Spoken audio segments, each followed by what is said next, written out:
Good evening. Welcome to Plus Money Golf on the Fantasy Sports Corp Network. The show with the pro and the caddy. That would be Adam and Smitty. My name is Eric. I'm just the host. Chris is here doing the real work, keeping us on the internets. We are brought to you this evening by our friends at Jazz Sportsbook, Casino, and Racebook, as well as our buddies at Underdog Fantasy. Use code Plus Money, all one word, to get a 100% deposit match. That's a great deal. Let's talk to the actual golf guys, Adam and Smitty. How are we doing this evening, boys? Good. Doing well. We did well last week. Yeah, coming off a nice weekend. Haha, that was my next question. How was that overall? Our guy Tony Finau got it done for the water parks. 8-1, and then he was out caddying for his kids right after the tournament when they played the par 3. Just so awesome. You love to see it. You'll love to see. How do you not love that guy? Yeah, you see him like, what was it, like 3-4 hours after he wins the tournament, and he's out there and there's pictures of him just lugging his kids' golf bags around. Yeah, that's pretty awesome. Good for him. Why would you not? If you have the opportunity to, I think you'd regret not doing that later. Adam said in the text thread, he needs to perform so the kids can enjoy the water park all 3 days. I saw a tweet and it's like Tony Finau wins in Mexico and net negative 15,000 because his whole family traveled with him. It is awesome, but also you could they interviewed his wife and his son during the tournament at one point. I forget what day it was. That's a kiss of death usually.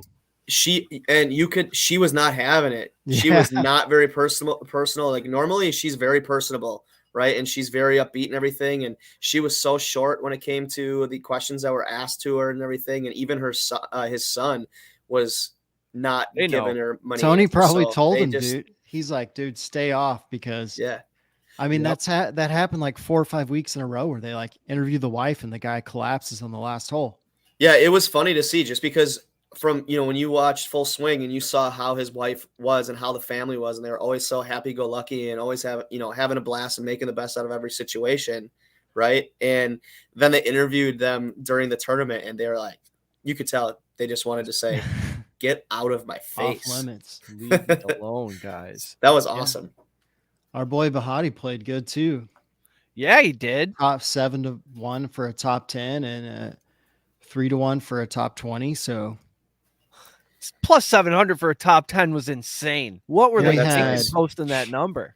I thought he was going to get the win for a while and he just didn't produce on the last day. Well, I think with a guy like Batia that he comes in on a Sunday and he's right there and he can feel it. And for the first few holes, everybody was talking. The announcers were saying, man, he's really holding himself really nicely. And then he kind of fell apart a little bit there and he had to regather himself to kind of stay with it. And those are just signs of a young golfer really trying to find his way and never really being in that instance on the PGA Tour. And to be honest with you, it's probably in his best interest. Yeah. Obviously, if he comes through and wins, like that's a completely different story and that's what you want to do. But it's not the worst thing for him moving forward to have failed in those spots and understand, hey, I need to be a little bit better here. And why did this occur? Why was I off the fairways here? And he basically came from junior golf to the tour, which you don't see. I mean, sometimes those guys come out and win like one event and then they're just dead for, you don't hear, or they're completely out of the game. He's managed to hang around by just dinking and diving these Caribbean tournaments. I mean, he gets fourth, Rogers with the top 10, Bo Hosser with the top 10, Walker with the top 15. So yes, sir. There's a lot of guys. Great call for a walk with Walker by you, by the way. He's been playing good. Yeah. He's finally getting over that Lyme disease where he's getting his strength back and he's playing really good. I mean, obviously I'm guessing that probably just affected his ability to be able to walk 4 rounds and, had the fitness to play golf, and practice, I'm sure. But yeah, Patia he's getting some scar tissue built up, which a lot of Right. these guys get in college. The guy's He hasn't had those 22 experiences. years old. Right. So yeah. He's 21 years old.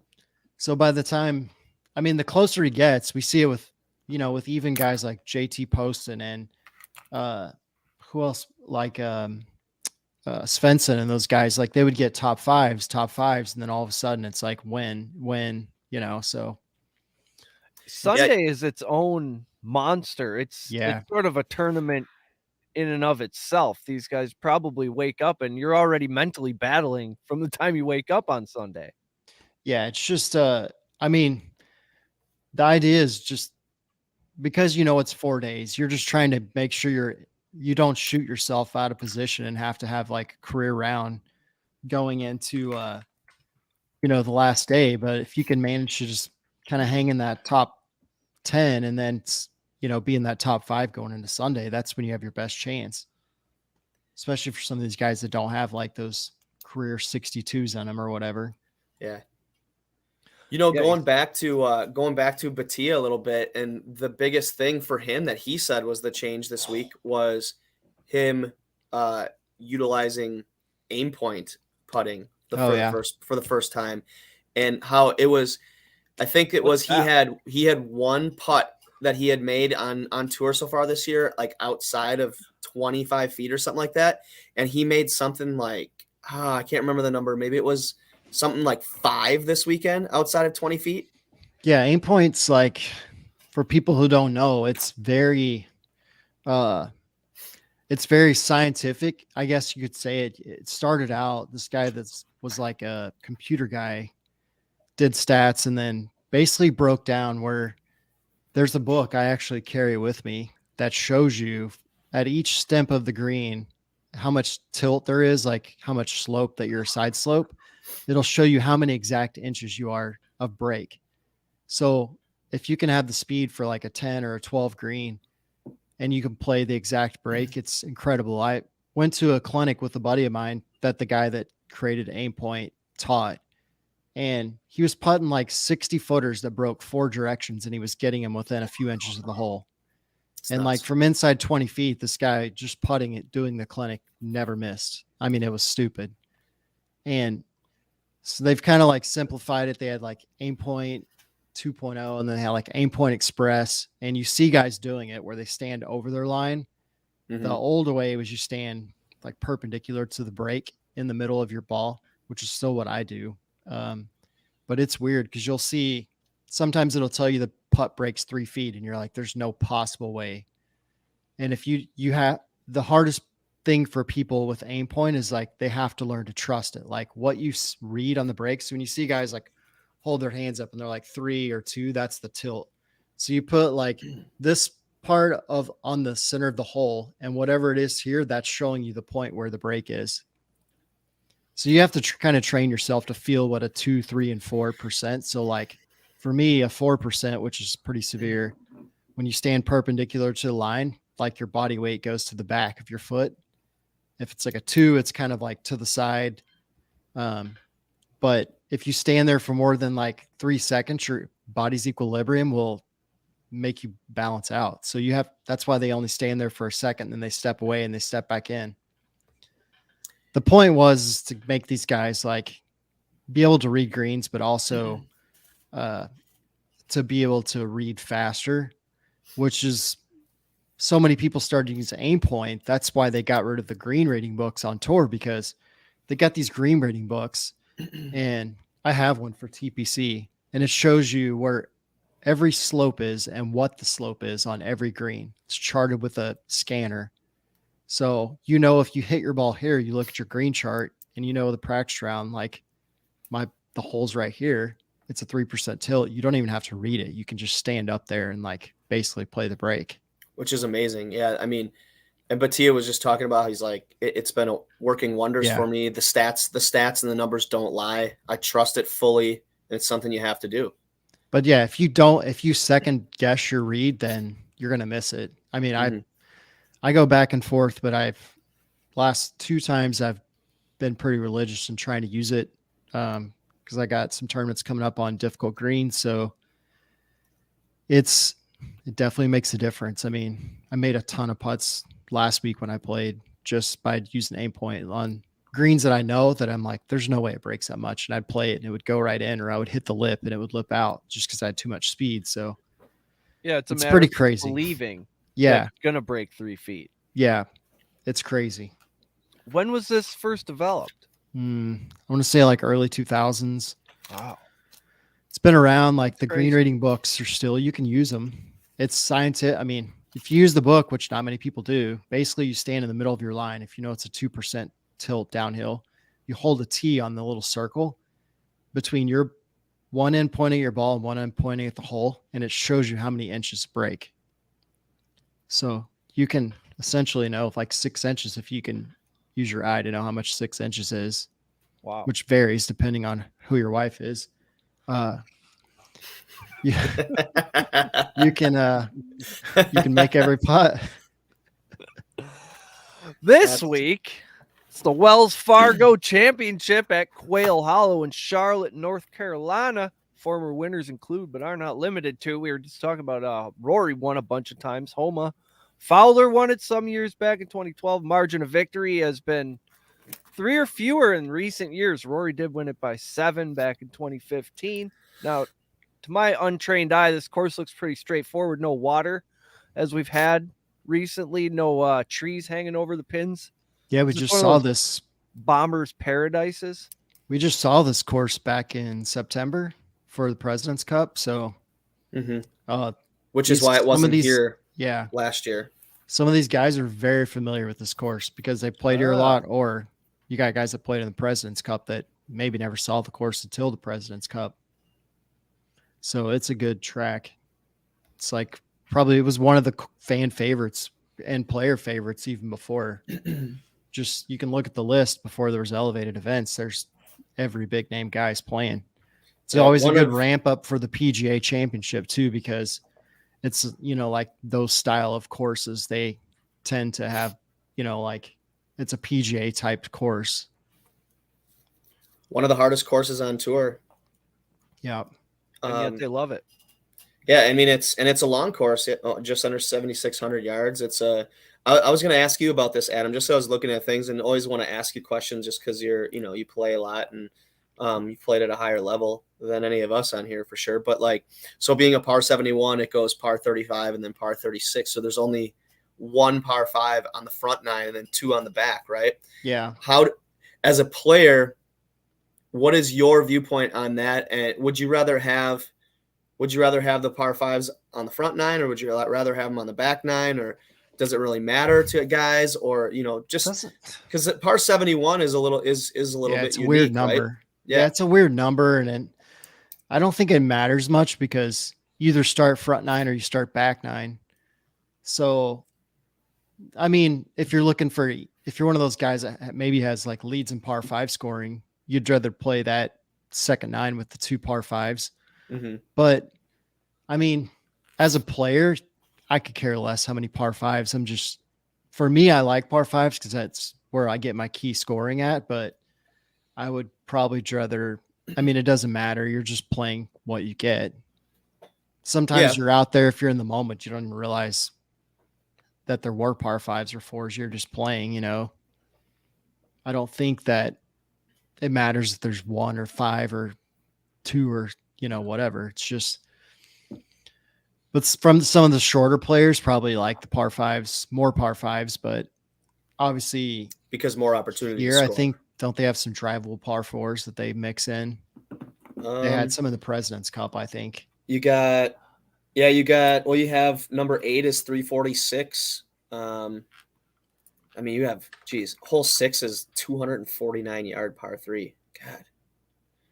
I'm hearing some eagles. Yeah. They're playing. So there's none 14 is 344 yards. So, not really. Everything else was that a good pretty healthily over 400 yards for par 4s. It was just on their website. They're having the 25 PGA Championship here too. So,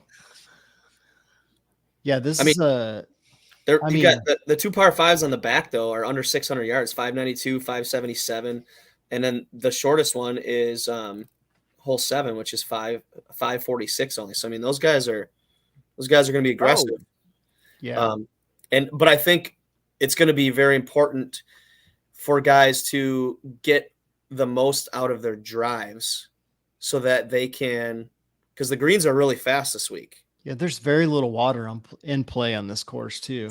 But if you want to land, I mean, with the speed of the greens, right? They're talking 12 plus on the greens on the stimp, right? So you're going to probably want to come in higher, right, with your approach shots than you normally would. So if you can get more out of your drive so that you have a shorter approach shot in, especially on some of those par fives, so you can get the ball up in the air and land it a little bit softer. Yeah, I think when they're fast too, though, you get guys like Jordan Spieth that putt really good from 20 to 25 feet. They love this setup where, my boy, but rambling, scrambling. Also, man. when you're at 12.5, if you're on the wrong spot, on the wrong side of the flag, It's tough. a 3-footer is going to feel like it's 20 feet because it's not going to be fun. How does Spieth usually do around these parts? I mean, he does good on these kind of like PGA championship setups where it's not a lot of water. There's some trees, but it's kind of like these old school clubs. And we're living in the present right now with Mr. Spieth. JT, I'm pretty mad at him. He's due for a victory. JT, Rory, they always play good at these old clubs. Look, the fact is, if you just keep betting on Jordan Spieth and betting twice as much each time, when he eventually wins, it will all pay off. Every time, double your bet. Yes, that's exactly what you do. And you can always at the blackjack table. You can always rebet him after Friday because he's usually out of position on Friday and then plays him back in on Saturday. Well, I mean, you can put him in for a sub 65 on Sunday when he's out of the picture to win. It's like, oh, cool. Yesterday you just shot a 75, and now you're going to throw in a 64 just to piss everybody off. I just looked at JT one here in 17, the PGA Championship. Yeah. He's been a ghost for the last 2 weeks. 3 weeks. 4, really. Caught recently? He's missed. Did he miss his last 2 cuts? Okay, Augusta and RBC. Here's the crazy thing, okay, about hold on. About JT. I was looking at stuff because I'm like, remember I told you a couple shows ago, I was like, JT pisses me off and he has to earn stuff, right? He has to show me. But like, you look at this, all right? RBC finished 25th. All right. Yeah. April 5th or whatever, right? The week before the Masters, he missed the cut because he was god awful. Shot a 78 in the second round. But then he has the Valspar. He was 10th. Players, he was 60th. But then Arnold Palmer, 21st. 20th at Riviera, the Genesis Open. Then he was, 4th at Scottsdale at the Phoenix Open. 25th at the Farmers Open. And then he was 25th and 5th, right? He's got some pretty decent numbers, and he's only missed 1 cut this year. Doesn't it feel like he's missed every single cut this year? Yes. Yeah. I wish they would just have him mic'd up on like a separate channel with no censors because the dude drops some serious what every guy out there feels like. But here's why we think he's missed every cut is because we bet top 20, top 10 and outrights, right? Those are our big cash cows for us. And he's only been inside the top 20 once in the last 2 months where he finished 10th at the Valspar. I mean, I like him at a course that he's familiar with and he's won at, and he's going to feel pretty good, you think, coming in. The guy's a PGA Championship machine. Yep. Speaking of that PGA Championship, we have like the National Club Pro going on. Tomorrow's the final round for the top 20 Club Pros to get into the PGA. Ooh. They're in New Mexico. Yeah, that was televised last week a little bit. Yeah, it's on all week. I didn't watch today because I was busy, but one of my buddies, Alex Beach, shot 66 today to get in the top 10. So he's played in 3 or 4 of the last 5 PGA Championships. We should get a guy like that on the show. I could get him on. I think he's a super chill dude. If he gets the top 20, I'll reach out to him. But yeah, 66. He was way out. He shot 76 the first day and was like 120 or 130, then shoots 71, 66, and finds himself at 3 under. Sounds It's like only he's 4 figured back. it out. Yeah, it's pretty exciting to watch. I mean, these are guys that you see at, just your club pros, like guys like me that run golf courses and teach golf, all playing, trying to get a top 20 spot into the PGA Championship. And right now there is a big log jam. There is 2, 3, 4, 5, 6, 7, 8 guys are going to have to play for 6 spots. So that'll be tomorrow. If they have a big tie for that 20th spot, they have basically a sudden death playoff. It's Ooh. brutal. So last year, my buddy man. Alex Beach, I think it was 10 guys for 4 or 5 spots. And first playoff hole, he misses the green and chips in and just walks to the car with his spot into the PGA Championship. He chipped in and just took off walking, tossed his wedge and walked. It was so good. That's great. That's beautiful. So what kind of golfers are we looking for here for the Quail Hollow as we get into? Oh, wait.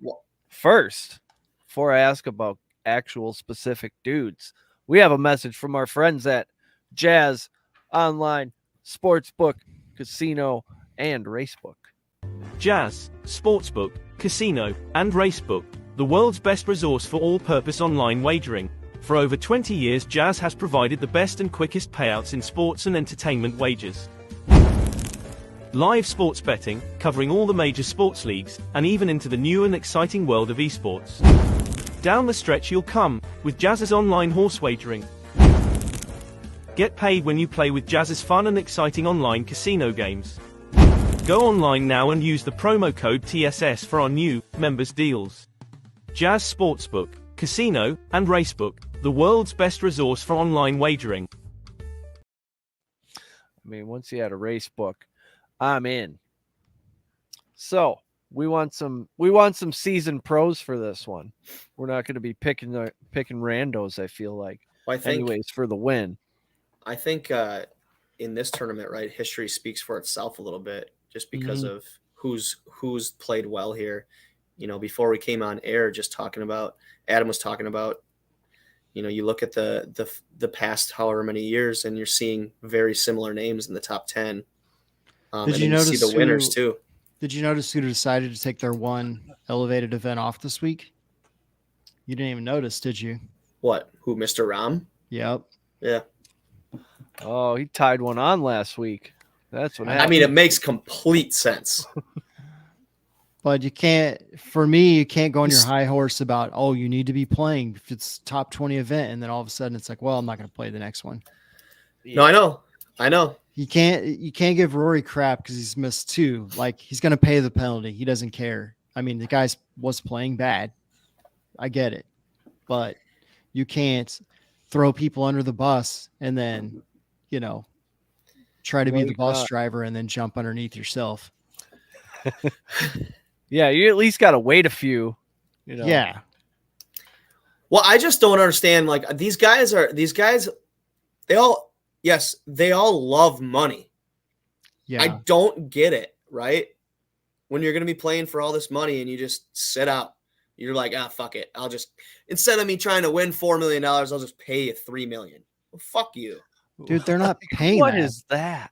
Like, I know, I get these it. guys are making 60, 70 mil a year in sponsor money. It should fucking matter.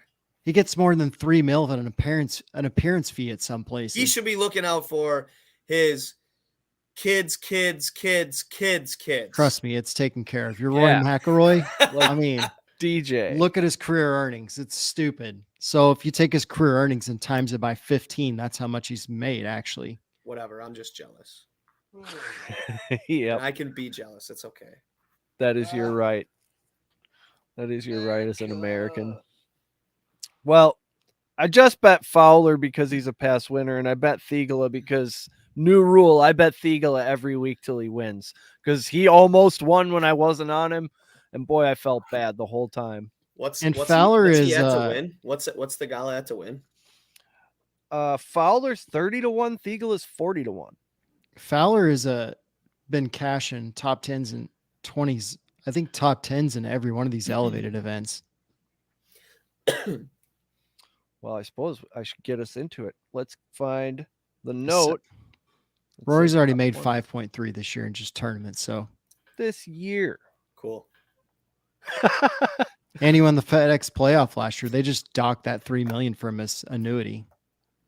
Man, must be nice. They take $100 out of my paycheck. I'm upset. Yeah, 71.5 fumbling million. all over the place. What do? I don't know what to do. 71.5 career.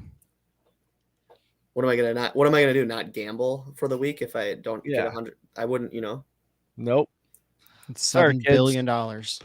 Store was out of goldfish. I don't know what to tell you. Not gonna be able to feed my kids next week if I get not gonna be able to buy his daughter that new Rolex she wanted. Son of a. And then when she gets addicted to drugs later in life, then she'll sell that Rolex for half of what it's worth. She's gonna have to get a Swatch watch. So maybe my daughter. Who knows? Come on. You never know how far this degeneracy might spiral. Let's stay away from all those problems and just win money. Who's going to finish in the top 20, Smitty? Tell us the future. All right. After looking at my crystal ball here, I felt that way though after this last week. Being up like close to 7 units, which was fun. Not bad.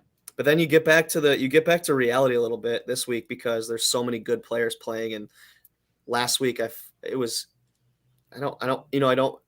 probably felt the same way too, though. Last week you're like, oh, look, Tony Finau. Those are decent odds at plus 800, right? But it's like, look who's below him. And yeah, John Rahm, he might be feeling the effects of some fatigue or whatever, right? So I felt like that was second. I know. I was off Rahm entirely. Right. So, well, especially at those odds.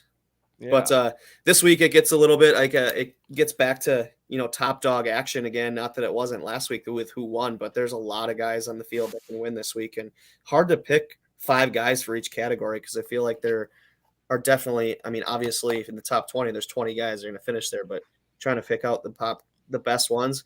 I have Victor Hovland at plus 105, just over the plus money action there. That counts. He's a guy that can hit the ball, and he's shown that his short game has gotten a lot better as well with his wedges and his putting and everything. So I think that he's a guy that can finish in the top 20. I have JT, yes, Justin Thomas at plus 120. I thought you were JT Poston. No, Justin Thomas. JT Poston's got some nice numbers there, but I don't think he's up to par this week for that. But just history speaks for itself here, obviously, with JT and how he's done in the past at this course.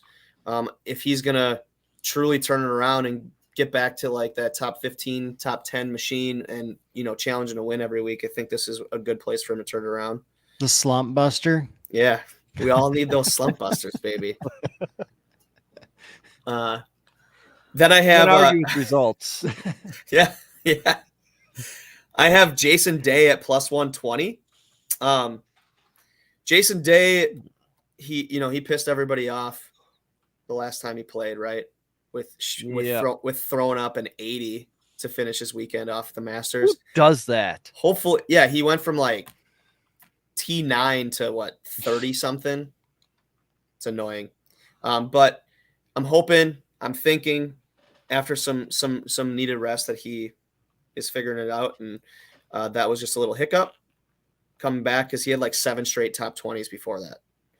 And then I have Ricky Fowler at plus 175 because why not? Guy's playing some great golf. He's kind of getting back into the Ricky groove. And here's a place where he has won. I know it's been 10 years, 11 years, but he's kind of primed to finally get another W. And beating a top 20 doesn't seem all that far-fetched. And then I also have Sahith Theegala at plus 200 in the top 20. That makes me feel better. Because that guy, just like we talked last week about Batia, right? That guy's due to start blowing up in a good way, I think, very soon. Well, he plays good in the PGA type courses too. I mean, Southern Hills played really good. Yeah, because he's one of those guys at a course like this. Guys are it's tough, but players are going to be aggressive here, and Yeah. that's all he knows how to do is be aggressive. Yeah. So if he starts striking the ball really well from the get-go, he's going to be a tough out for the whole weekend. He could chip a couple in like he did out of the sand that one time at band camp. I mean, we're in business. We like it. I'd like to see him go into Sunday with a lead and see how he handles it. It's a young guy.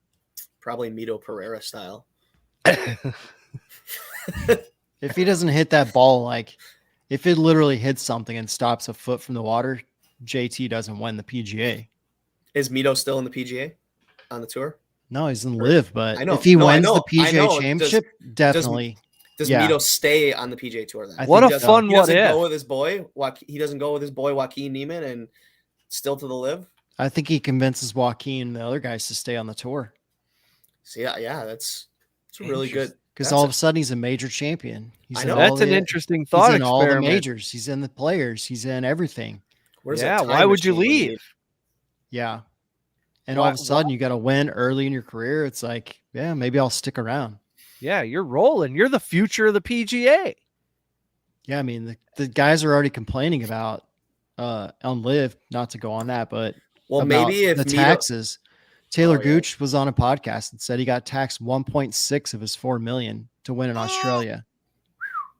Because now they're going to these other countries that are subject to Oh, that's right. crazy tax Australians- rates. Mhm. I mean, they're communists now. Anytime they basically. go to Europe, anytime they go, they're getting dinged huge. I mean, if they're going to play in Scotland, that's like a 34 or 40% tax over there. And they got to bring it back to the US and get taxed there. So, Ugh. all of a sudden No. I mean, they're going to have to pay income tax on that. Oh, you get hammered in both countries? Yeah, I suppose you do. You get a foreign tax plus the, then it, Damn. who knows if they're like using some exchange rate things to work towards their favor and live too. And he's not doing his own taxes. He's paying somebody a lot of money to do that. But yeah, 4 million might end up only He's being a not- mil. He's not going We on a got turbo guys- tax to do those. They got guys converting currency, getting margins. Yeah. Well, I'll just say this about Mito and why that whole storyline didn't happen. Maybe if his girlfriend would have shut her damn mouth on Sunday when he was trying to win, Yeah. he would have won. But she just kept spouting off about how he's going to win and all Jinxed this. him. Ooh, Shut up. yeah. Jeez, Didn't that's need the like announcers. No hitter. All the announcers jinxed him too. Yeah. And again, look what Tony Finau's wife did this last week. She knew her role and shut her mouth, just like The Rock told her. I think we cracked the code. You can't welcome the interview. No, If what you have to do is if you're in the lead, tell your wife, like, stay at the house. Have a spa day. Go sit in the clubhouse. If anybody comes to you with a microphone, just walk away. There's got to be a spa on that property that she could spend a majority of the day. It's a resort. I mean, I yeah. probably would have just So- stayed at a separate property to where you just drive Yeah. over there every day. If that were me, I wouldn't have anything to worry about because there is no way in hell my wife would take an interview on TV. So we're good there. Oh. Adam, what do you got for top 20s? I got the other JT Poston at 450, just because, I mean, this looks like a kind of course for him. Jason Day at 120, Svensson at 500, Kuchar at 280, because Kuchar's been good in these premier events. I just feel like he's getting Yeah, close he's to been- maybe winning one. He's been playing so well. Him and so Ricky, well. Ricky or both are going to win one of these before the end of the year. I hope so. And then I also have Batia at plus 600. He I is know- playing well. I know we're not in the Caribbean, but I feel like maybe his game could possibly translate to, it's in Charlotte. It's got to be warm there this week. Maybe it's just the temperature that he likes. I don't know. What's Poston's odds? 450. Wow. For a top 20. Come It on. seemed awfully high. That's why I didn't want to go with the safe like 120s and all that. But Jason Day, I just had. Hustler was there at plus 400. Yeah. He was on my list. I just didn't know. Yeah, I mean, Cooch at plus 280 and Day should probably be plus 200, in my opinion. For a top But- 20, probably. Okay, why though? but it's a premier event. He's won here. I and feel like- he's been top 27 of his last 8 events. Yeah. I feel like him, Kuchar, and Fowler being- are just like so close to winning. It's We're like being given a gift that he's plus money, I feel Yeah. like, with Jason Day. true. I'm holding on to the past. That's my problem. Thank you for helping me get past. Yeah, and I just screwed us. Probably scratched the Jason Day bet now. Go with Bo Hostler. Yep, just slip them in your top 10s. What's your top 10, Smitty? My top 10, starting off with Jordan Spieth at plus 220. Love it. I don't know if I can go back to it. But Taking I don't a know if break my from heart can just- take it. well. Maybe when the British rolls I around, told I'll you be guys back that- on the bus. Okay, how many weeks ago did I already tell you that I am riding him till he wins, okay? When he's playing, he's getting bet on. You guys and everybody else that's He's listening, getting you can bet go a on. different way. Hey, You Timmy, want- get the fuck out of the well, man. It's over. It's It's not dry. fucking over. The hell it's Not hell over it's until dry. we say it's over. The hell it's Is it dry. over when the Germans bombed Pearl Harbor? No. Nah, I think top 10 safe, maybe. Plus 220, I got him at. Jordan Spieth has finished inside the top 10 in 4 of his last 6 events. That's pretty good. That's a good ratio. 4 and 2. And he has one missed cut there, right? Which was the match play, right? Yep. Otherwise, he's been inside the top 20. If you take away the match play, he's been inside the top 20 his last 5 events. All right, that's a pretty strong case. So fucking bet him. I'll wait till Friday when he's got at 500 Yep. for a top 10. All right. Then I have Justin Thomas, his boy, at plus 250. Feel like, same thing. He's kind of been under the radar a little bit just because he hasn't been performing at Justin Thomas Level. So I like that number. Then I have Jason Day at plus 260, top 10. Nice. Max Homa plus 280. Hey, I mean, he's proven that he just likes this event overall because he's won this event at 2 different courses now, right? This course and the course last year. And then I have 22 to 1 to win. That's crazy. Yeah.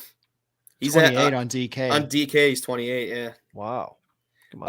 My last Legalize top 10. I have Ricky Fowler at plus 360. I really do think he's going to play well this weekend. I I'm do taking too. Ricky Fowler top 20, top 10 and winner, I think, this week. He can hit the ball. His iron play is back, and he's proven this year that he can putt a little bit again. So And he's too, so- proven that on super fast greens, he putts really, really well historically. I feel his pace is pretty good all the time, right on those fast greens. So I think that's The only thing I worry is if it stays dry this week and Saturday or Sunday, it gets borderline like 13 and a half.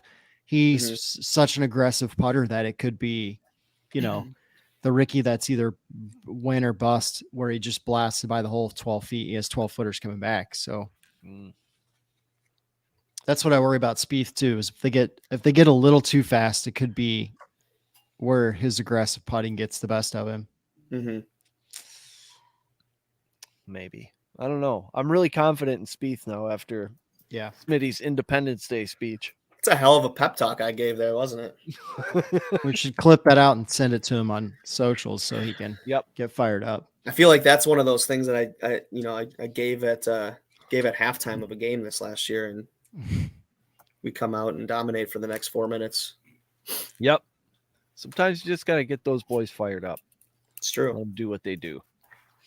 Adam, who's your top 10s? I got Morikawa at 240. Just because he's been playing pretty solid. He's got a ton of top 10s. Sam Burns at 330. I just thought those were way too good of odds for him. For a guy that bombs it, a guy that plays good on these really tough elevated events.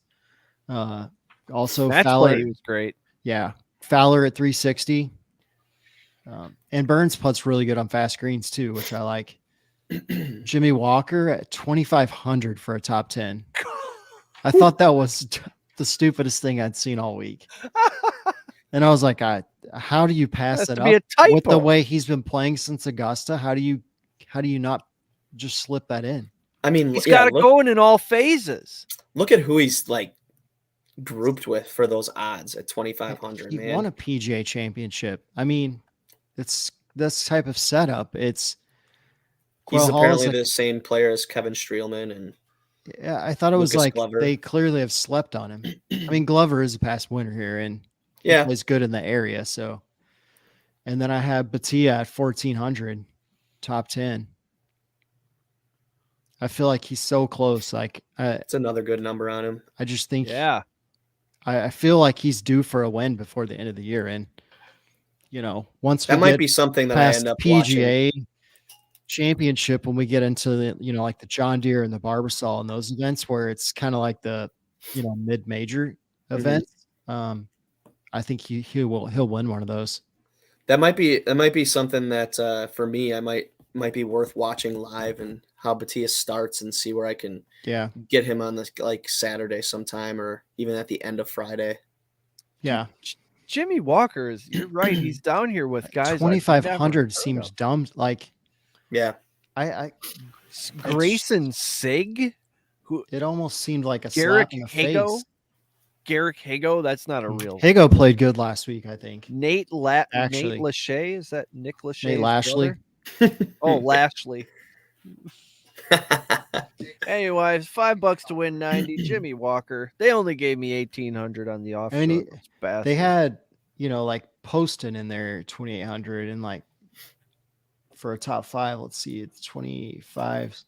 Yeah, Stuart Sink's at 2,800. Zach Johnson's at 2,500. How is Jimmy Walker? He clearly slid under the radar of the bookies on DK.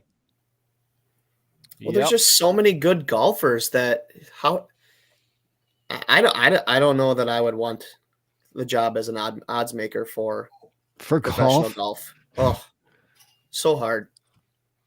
It's hard in any sport, but geez.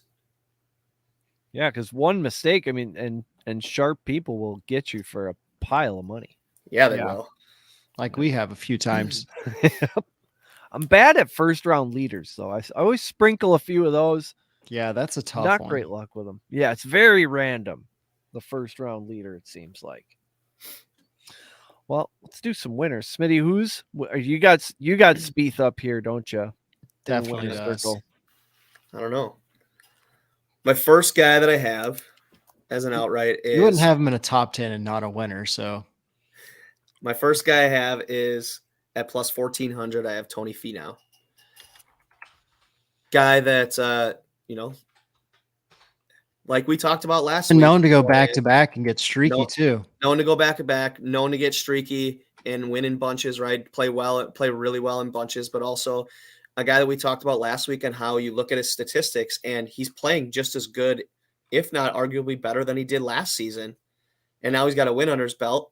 Feeling good after coming out of vacation spot and winning, and he's probably feeling that he's elite again. He probably had a few doubts there in the beginning of the season with just where he was placing, and he probably was like, "I'm playing pretty well. Why am I not placing where I think I should be?"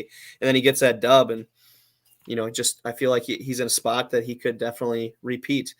Then I do have Jordan Spieth at plus 1,800. I have Justin Thomas at plus 2,200, and I have Max Homa at plus 2,800, and Slick Rick Fowler at plus 3,500. Man, these offshores are really ripping me off this week.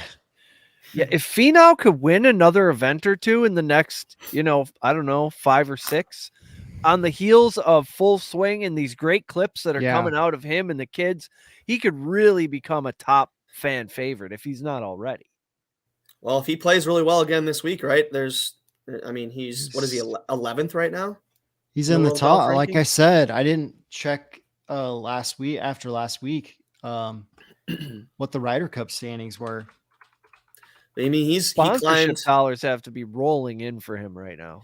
He moved up 5 spots from the week before to this week, so to 11. I mean, so he plays well again this week. I mean, he's going to be inside that top 10. Yeah, they're still showing him at 19 right now for the Ryder Cup points. Oh, really? Updated May 2nd. So Today? Oh, that's today. Yeah, supposed to he be right up actually to a went minute down a spot, which is surprising. Yeah, how Won a does that tournament? work? and dropped. How dare he? Yeah, Yeah. who's making these lists? Some idiot. What does Ryder Trucks know about golf anyway? These people are, I don't know, they're mostly moving people, I think. You know, I just want to plug in too. The reason that Rory is not on my list at all is just simply, okay, all these big names playing this weekend. He's what, plus 700 or something like that. Is that right? And yeah, I don't know. He has 3 straight missed cuts. I'll just leave it at that right now. What is that about? I don't know. Some kind of personal things He's going like, on, or I mean, you see the frustration on his face on the course right now, and it's not good. Like his body language is screaming, "Stay away from me!" right now. He's laughing at missed putts that he has. I mean, I know what it's like. He's so close. Like his reads are just off a little bit. His driver's off a little bit. You know, when you're off a little bit with your driver, then it puts more pressure on your iron shots. Then, you know, you miss a few greens, and now you're putting pressure on your chipping, and then it snowballs. And I've been everyone there around you is so a ton of razor sharp. times, and it's like you feel like you're hitting it so good, and you just get nothing out of the round, and that's where he's at right now. Well, and that's where like the laughs are coming in, right? At the end of holes, he's like, what do I have to do? But he's got to figure that out. I think that's a lot. I feel like we see this from him every year, though. After the Masters, he just like goes into a depression for like 3, 4, 5 weeks, and then all of a sudden he's like, "Oh, Rory just won that event. Rory just won that event." You know, it's once he kind of gets out of the funk, he just starts clipping them off again. Kind of like when he won the FedEx, right? Yeah, it's like, oh, all right. Same thing. Goes over Europe, wins. You know, it's like, well, yeah, okay. Hey, turns out I'm good at golf. Those Irish dudes, man. Yep. There's something else. What kind of crazy shit you got on the winners list, Adam? So I picked Rory at 700 just because I feel like the familiarity of the course is going to come out of the slump. I mean, for him, knew I wasn't going to take him. And for him, I feel like he needs to get a win at a place where he's won before to kind of get the momentum going into the rest of the majors. And then I also had Tony Finau 1400 because, like we said, that once the guy wins one time, he seems to get into like almost like Scotty Scheffler or Rahm, where they like just start clicking off wins, like you know, Rory, Rahm, Spieth, Max Homa, the Finau, all these guys, like when they win one, they seem to win like 2, 3, 4 right after that. That speaks to how much it's a mental game. Yeah, I think those guys are so just like once they win, it's like they're ready just to go pound out more wins. And then I got Hovland at 1800. He's been close a few times. I feel like maybe been hanging around. Gets over the hump this week. Yeah, I like that too. I just couldn't fit him in there because I really wanted to have Fowler in there. And I did too, but I didn't want to put that burden on him. And I liked and I liked Justin Thomas's odds at 22. So I just didn't with Hovland. I didn't want to take another guy. Yeah, at 1800, and I'm not gonna take Spieth off my betting list there. No. And then I also had Justin Thomas at 2200 because he has won here, which I mean for him and what I think is he's a guy that needs to win at a familiar track to get out of his funk. And then Max Homa at 2800 because we've seen him repeat before at certain tracks, and I think this is a good spot. He feels like he got burned a couple times this year by Rahm and Scotty, so I think he comes back. And we didn't even mention Scotty Scheffler. It's like I hadn't seen the guy in so long. Yeah, I don't know how that even slipped. Why is he even playing? No, he's not playing. Okay, that's why I was like, he would have been. Yeah, he would have been. Yeah, he would have been. I was like, yeah. What the heck? Did he play in Mexico? I forget. No, he's taking his off. I guess maybe this week. Yeah, his They have to write an excuse letter to the tour, be like, my brother's getting married or something. I don't know what's going No, on. I think it's, hey, I don't play for money. That's what it is, more than likely. I don't. Maybe he missed the deadline to sign up. Oh, that's what it was. Saving my energy for the good one. Maybe he wanted to give the other guys a chance to move up in the Ryder Cup rankings because he's still 12,000 points ahead. That's just crazy. It's preposterous, his lead in those. I wanted to see where he is playing. Let's see his schedule. He posts a schedule. I mean, I'm sure he's playing next week at Byron Nelson. It's like in his backyard. You can usually see where these guys are playing. I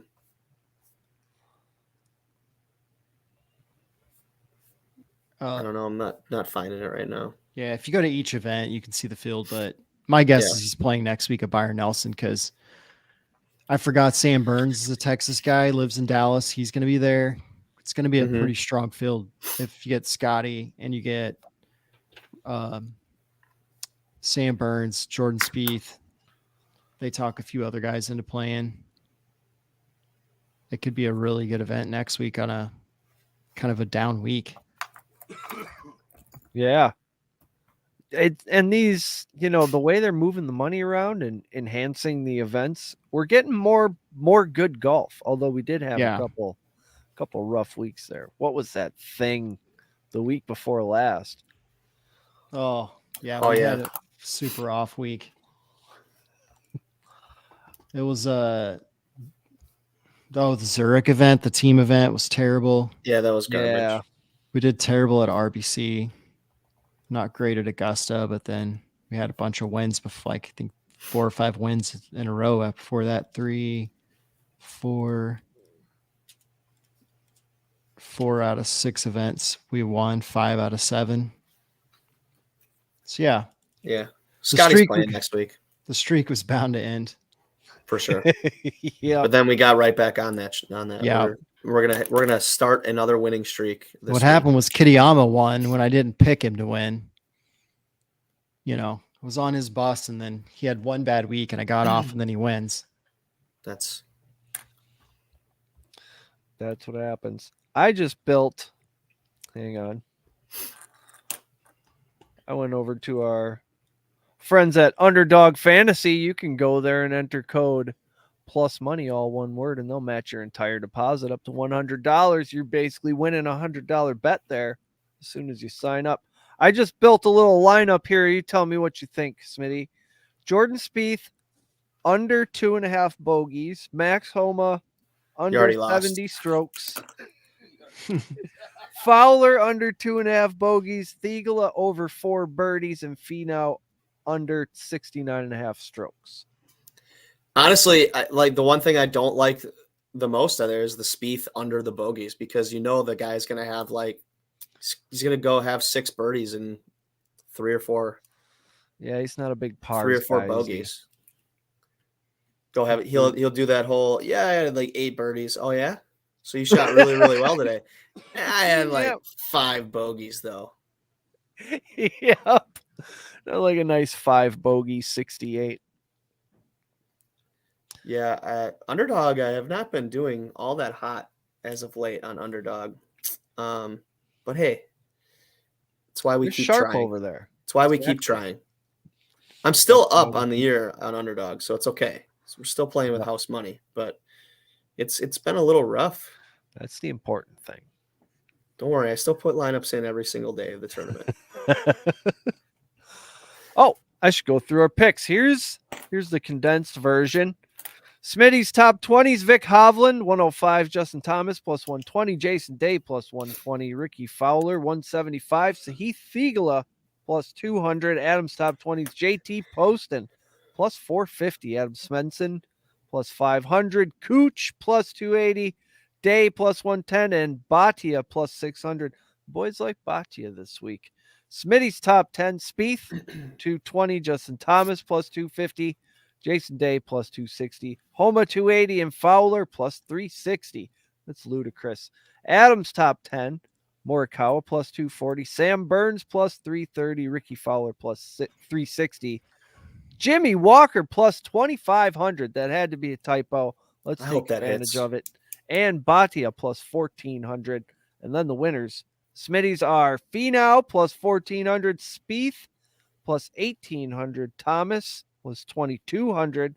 Max Homa, former winner, 28-1. Fowler plus 3,500 on the legal books. I got to get my senator, governor, whoever needs to get on the ball and get us some legal gambling over here. Adams winners, Rory plus 700. Has to happen eventually. Tony Finau, 14-1. Vic Hovland plus 1,800. Justin Thomas, 2,200. And Max Homa plus 2,800. That Max Homa, that's a great price right there. I'm betting that one right now.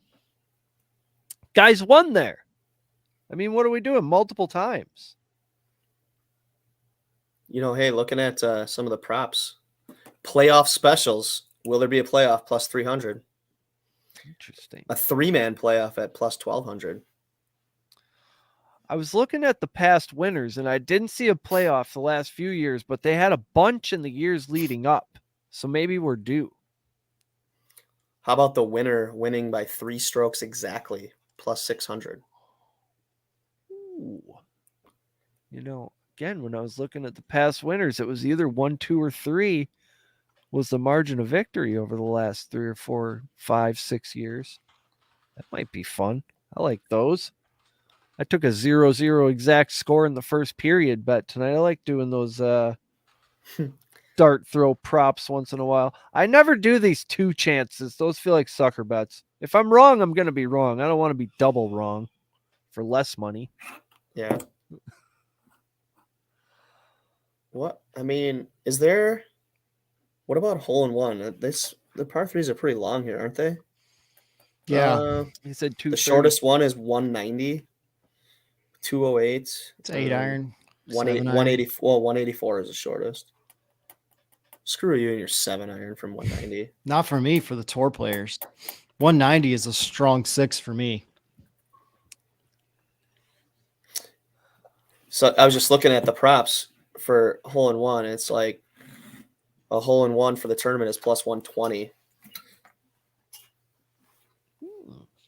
That's not bad. That's a fun one to root for, too. It is.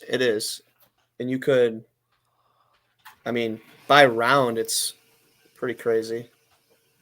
Plus 400, plus 400, plus 800 in round 3, plus 800 in round 4. Could get silly there. Oh, my God. It's 3-2 in the first period. There's still 5 minutes left. I guess my 0-0 proposition is smoked. Playoff hockey is a wild, wild experience. Is there anything else we want to get to or cover? I feel like we even got the underdog line up in there. We got some props. Adam, I haven't seen LeBron flop yet, and it's been 2.5 minutes into the game. So That's where the prop? I just said it. Just said it, and he did. He's good at that. That couldn't have happened at any better time. How does a guy that flops that much not become a better free throw shooter? Yeah, you'd think just out of practice in game. I think he gets fouled 8 times and he gets 8 or 9 imaginary fouls a game. You think he could totally just like learn how to shoot a free throw? Like, you got all summer, just shoot free throws. Don't shoot threes. Don't run. Don't lift weights. Just shoot free throws.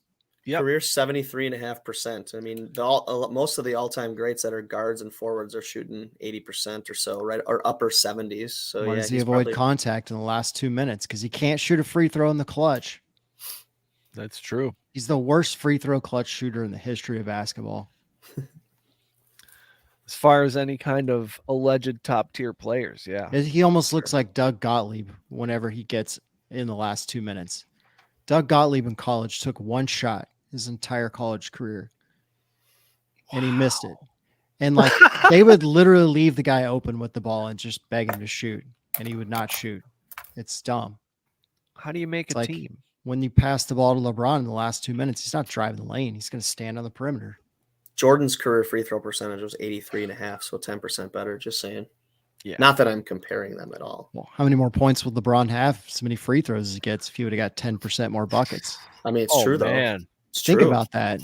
A lot more. If the guy's taking 10,000 free throw shots, that's He'd have been- 5,000 more, or what, 1,000 more points. He would have been the all-time leading scorer 2 years ago already. Yeah. Yeah. Wow. Think Crazy. about it. When you put it in that context. We're in the weeds. Probably wrap it. Thank you, people, for listening. Thank you, Adam and Smitty, for all your hard work. We do appreciate it. If you haven't already, subscribe to the channel. You're already here, so it's easy. Or you can tell one of your friends to listen to the show. Come hang out with us. That's always good. You can follow the show on Twitter at Plus Money Golf, all one word. Adam is at AC Miller PGA. Smitty, C Smith 8 with an F, and I'm at PSR Host Guy. All right. Best of luck with your bets this weekend. We'll see you next Tuesday night for more Plus Money opportunities. Adam, say something cool that golfers say. That guy's putter's hotter than donut grease.